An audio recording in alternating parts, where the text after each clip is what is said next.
பார்க்க போற கோயில் பாதாள செம்பு முருகன். நான் சொன்னதுலயே உங்களுக்கு தெரிஞ்சிருக்கும் முருகன் இங்க பாதாளத்துல இருக்காருன்னு. அட ஆமாங்க, இந்த கோயிலோட கருவறை பூமிக்கு அடியில 16 அடி ஆழத்துல தாங்க இருக்கு. இந்த கோயில் எங்க இருக்கு, இந்த கோயிலோட சிறப்புகள், இதை எல்லாத்தையும் இந்த வீடியோ மூலம் உங்களுக்கு சொல்றேன். வீடியோவை ஸ்கிப் பண்ணாம கடைசி வரைக்கும் பாருங்க. திண்டுக்கல்ல இருந்து பழனிக்கு போற வழியில ரெட்டியார்சத்திரம் அருகே ராமலிங்கப்பட்டி என்ற கிராமத்துல தாங்க இந்த கோயில் அமைஞ்சிருக்கு. எக்ஸாக்டா சொல்லணும்னா திண்டுக்கல் ஒட்டன்சத்திரத்துல இருந்து 18 கிலோமீட்டர் தாங்க. இந்த கோயில்ல இருக்க முருகர் பாதாளத்தில் செம்பு உலோகத்தினால் ஆனவர். அதனாலதான் இவருக்கு பாதாள செம்பு முருகர் என்ற பெயரும் ஏற்பட்டதாம். வாங்க கோயிலுக்குள்ள போகலாம். கோயில் உள்ள நுழையும் போதே இடது பக்கமா 15 அடி உயரத்துல காவல் தெய்வமான சங்கிலி கருப்பசாமி கம்பீரமா காட்சியளிப்பாரு. உலகத்திலேயே முருகன் கோயில்ல சங்கிலி கருப்பனோட சிலை இருப்பது இங்க மட்டும்தான். 15 அடி உயரம் கொண்ட இந்த சங்கிலி கருப்பன் சிலை ஒரே கல்லில் செய்யப்பட்டது. சங்கிலி கருப்பனை வழிபட்டதுக்கு அப்புறம் வலது பக்கமா பார்த்தோம்னா ஒரு குளம் இருக்கும். அந்த குளத்துக்குள்ள தண்ணீர்ல தான் ஜலகண்டேஸ்வரர் காட்சியளிப்பாரு. இந்த குளத்தோட பெயர் என்னன்னா ஜலகண்டேஸ்வரர் மூலஸ்தான குளம். ஜலகண்டேஸ்வரர் வழிபட்டதுக்கு அப்புறம் கோயிலுக்குள்ள நேரா போனோம்னா அங்க காலபைரவர் இருப்பாரு.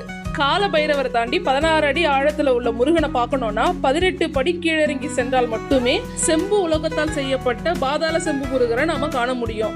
இந்த கோயிலோட தல வரலாறு என்னன்னா, பழனி முருகன் கோயில்ல இருக்க நவபாஷண சிலையை உருவாக்கிய போகர் சித்தரின் மறு உருவமான திருக்கோவிலூர் சித்தர் தான் 650 வருஷத்துக்கு முன்னாடியே பழனியில இருந்து 50 கிலோமீட்டர் தொலைவில் உள்ள இந்த ராமலிங்கப்பட்டி கிராமத்துல தான் வசித்து வந்தாராம். 1.5 அடி உயரத்தில் முருகன் சிலைய செம்பு உலோகத்தினால் செய்து பாதாள அறையில பிரதிஷ்டை செய்து பூஜித்து வந்ததாக சொல்லப்படுது. நாளடைவில் வழிபாடு இன்று போன இந்த கோயில சில நூற்றாண்டுகளுக்கு பிறகு ராமநாதபுரம் சமஸ்தானத்தில் மன்னராக இருந்த பாஸ்கர சேதுபதியின் வம்சாவளியை சேர்ந்த கந்தமாறன் தான் மீண்டும் பூஜைகளை நடைபெற செய்தாராம். பாதாள கருவறையில் இருக்கும் செம்பு முருகன் நின்ற கோலத்தில் காட்சியளிப்பாரு. இந்த சிலைக்கு முன்னாடி 650 வருட பழமையான திருக்கோவிலூர் சித்தர் வழிபட்ட முருகன் சிலையும் இருக்கும். திருச்செந்தூருக்கு அடுத்தபடியா முருகர் இங்கதான் பாதாளத்துல இருக்காரு. அதனாலதான் இந்த கோயில சின்ன திருச்செந்தூர் அப்படின்னு சொல்லுவாங்க. பொதுவா முருகப்பெருமான் மலைகள்ல தான் குடிக்கொண்டிருப்பாரு.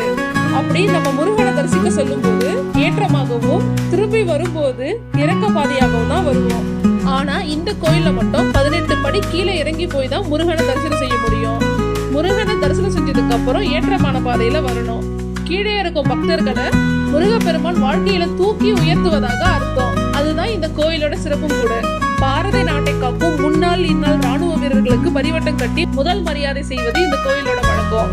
அரசு வேலைகள், காவல்துறை சம்பந்தப்பட்ட வேலைகள், ராணுவம் சம்பந்தப்பட்ட வேலைகள், பதவி உயர்வு, சம்பள உயர்வு, இப்படி பல விஷயங்களுக்கு இந்த கோயில்ல இருக்க முருகனை வேண்டிக்கிட்டோம்னா உடனடியாக கிடைக்கும் என்பதால பல உயர் அதிகாரிகள் இந்த கோயிலுக்கு வந்துட்டு போறாங்க.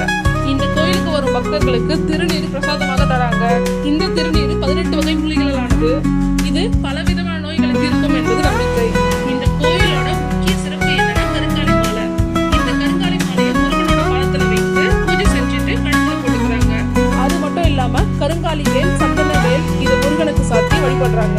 கருங்காலி மாலை அணிவதால் எதிர்மறை சக்திகள் விலகி பஞ்சபூதங்களின் துறைகள் நமக்கு கிடைக்கும். அது மட்டும் இல்லாம பணத்தை ஈர்க்கும் சக்தி இந்த கருங்காலி மாலைக்கு இருக்கு. உடலுக்கு குளிர்ச்சி ஏற்படுத்தி ரத்த அழுத்தத்தை சீராக்கும். அதனாலதான் பிரபல நடிகர்கள்ல இருந்து அரசியல்வாதிகள் வரை இந்த கருங்காலி மாலையை போட்டுட்டு இருக்காங்க. பொதுவா எல்லா கோயில்லையும் முருகனுக்கு பூமாலை தான் சாத்துவாங்க. ஆனா இந்த கோயில்ல மட்டும்தான் கருங்காலி மாலை சாத்துறாங்க.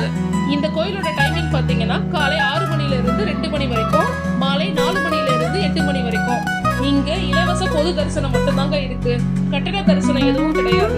குறிப்பா இந்த கோயிலுக்கு வந்தீங்கன்னா பேசக்கூடாது. ஏன்னா இந்த பாதாள செம்பு முருகனிடம் மௌனத்தில் வேண்டினால் மட்டுமே நம் வேண்டுதல்கள் நிறைவேறும் என்பது இந்த கோயிலோட ஐதீகம்.